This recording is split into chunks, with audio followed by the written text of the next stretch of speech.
Hello, this is Targor. This video is a Twitch stream that was not edited, so it's going to look like a Twitch stream. Welcome to my vision of World of Warcraft Classic Plus. The design direction of my vision of Classic Plus is substantially different from that of Retail WoW to Shadowlands and the private servers Vanilla Plus and Turtle WoW. This is partially because its aims to fix Vanilla WoW's many problems first, flesh out and polish what's already there second, and add new content third. This is part of a playlist of videos. Check this video's description for a link to the playlist. The document is displayed as my vision of Classic Plus, and the document's version number is 1.5.15. All versions of the document are based upon patch 1.12.2 of World of Warcraft. If you just want to know about the general design direction of my vision of Classic Plus before you otherwise look into this, then just watch the introductory video in its playlist or read the document yourself and look at the list of major features. The link to the document is in my channel's About page. That, and I do not have a team of people or however working with me to make an actual private server out of this. It's all pure design thus far, and it ain't done yet. Now then, on to non-inventory container changes. That is, changes made to containers that cannot be carried in your inventory, nor be part of your inventory. So containers like mining nodes and chests found out in the world.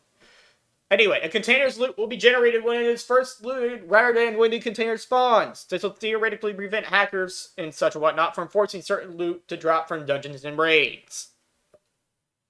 All Black Lotus nodes will be removed from the game. As a replacement, Black Lotuses will tentatively have a 9% chance to drop off of Mountain Silver Sage, Plague Bloom, and Ice Cap nodes, in addition to their normal loot tables. This change should make it be easier to compete for Black Lotus spawns, especially if you are a new player.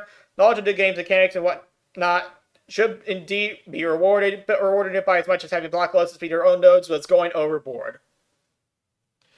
Back in vanilla. All mining and herbalism nodes and footloggers, including those inside the dungeons, will be randomly placed within a 50-yard radius of their normal spawn points, and the locations will not be the same every time, and of course, there will be certain locations where are not allowed to spawn, such as a wall, the end of the floor, or a less concrete boundary. This is to make the world feel more like a world and make it be harder to camp gathering nodes. And then you might as well include footlockers too, for the sake of consistency. Or however the hell. Non-quest, non-door object consolidate unlocks will stay unlocked after being unlocked until it respawns and despawns where applicable, with exceptions where to prevent this from causing problems. This change is here because it makes sense. One of my hands got dirty. I'm gonna go wash it real quick.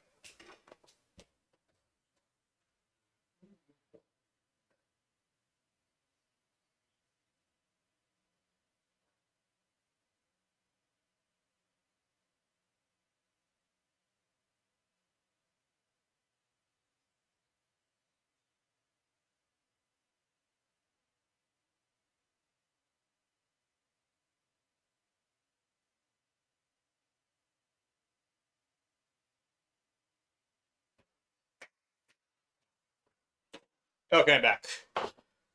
Chests cannot be opened while you're in combat. Being put in combat while opening a chest will cancel the opening of your chest, but not close it if it's open. This change is part of preventing the level 1 characters from throwing chests in high-level zones. Design note, perhaps I should prevent all non-inventory containers from being opened while in combat. Wait. Yeah, all non-inventory containers and not just chests. All non-special chests will be placed closer to the relevant non-player characters. This change is part of preventing level 1 characters from farming chests in high-level zones. All non-inventory containers, after having anything looted from them at all, will go on the respawn timer and be lootable as normal until they respawn. Looting more from the container will not reset its respawn timer, and a container whose respawn timer gets locked while it's open will not respawn until it's closed, at which point it will immediately respawn. Because I do not want people to fight their way through a ton of monster chests, only to find a slice of bread in there, and all this would still happen, it would happen far, far less often than before. And similarly, this will also largely solve the very minor problem of people taking one tick from a mining node for their skill and then leaving the rest for someone else to get, causing that someone else to get less stuff out of the node. A little pet peeve. In order to make silver bars, gold bars, and true silver bars not be vendor trash, by and large anyway, after you finish filling up blacksmithing, the spawn chances of silver veins, gold veins, true silver veins, and their ooze-covered variants will be divided by 3. The drop rates of silver bars, gold bars, and true silver bars from chests will also be divided by 3. And our related note, vendors that sell silver contact, gold power cores, or true silver transformers will restock them 3 times slower than before. The respawn timers of all mining nodes will be divided by 1.5 after the above change to silver, gold, and true silver in order to accommodate for the addition of the jewel crafting profession. More on that in the eventual jewel crafting video. Then Kodo letter will no longer be dropped by Kodo Beast. Instead, it will be skinned from Mulgor's Kodo Beast. Each existing spawn point is in Fellwood plants that only exist in Fellwood, such as Songflowers and Wind Blossom Berries, will vary by +/- 50 yards where applicable, and their spawn timers will vary by +/- 5%. Chests that are not obtained from fishing will be modified as such. Lockpick values are subject to change. Chests where applicable will have a 20% chance, or 100% in some cases, chance to spawn as a locked version of that chest, which has loot that's 3 levels higher on average than loot from the non-locked version. Chests will contain equipable grade items, food, water, healing/mana potions, bags, gems, herbs, hide, silver, gold, or true silver bars, or green, blue items, which are rare, or epic items, which are very rare, items or recipes, or white equipable stuff if your chest is a very low level, and all of it will be within chest level range. All standard level 5 through 10 zone chests will be called cedar chests. Did I pronounce that right? Which will contain level 1 through 10 stuff. All standard level 11 to 15 zone chests will be called oaken chests, which will contain level 11 through 15 stuff. All standard level 16 through 20 zone chests will be called stone reinforced chests, which will contain level 16 level 16 and 20 stuff. All standard level 16 and 20 zone locked chests will be called stone bound chests, which will contain level 19 to 23 stuff and require 1 lock picking to pick. All standard level 21 to 25 zone chests will be called copper reinforced chests or tired faction strong boxes, which will contain levels 21 to 25 stuff. Of course, faction means alliance or horde. All standard level 21 to 25 zone locked chests will be called copper bound chests, which will contain level 24 to 28 stuff and require 20 lock picking to pick. All standard level 26 to 30 zone chests will be called bronze reinforced chests or faction strong boxes, which will contain level 26 and 30 stuff. Let me go do something real quick. Lock picking. Some changes related to lock picking can be found in section number 4.0.4, non-inventory container changes.